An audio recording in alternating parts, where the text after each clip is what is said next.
ba? Dating kilo ng bigas noon ay kay mura at hindi ka nahahagas. Ngayon nagbago na, sabi nila ay 20 na.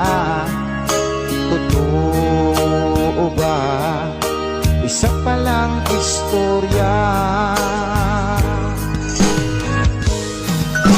Asawa ko'y dumadaing sa aking kinikita. Mga anak namin nag-aaral, wala nang baon, lakad pa.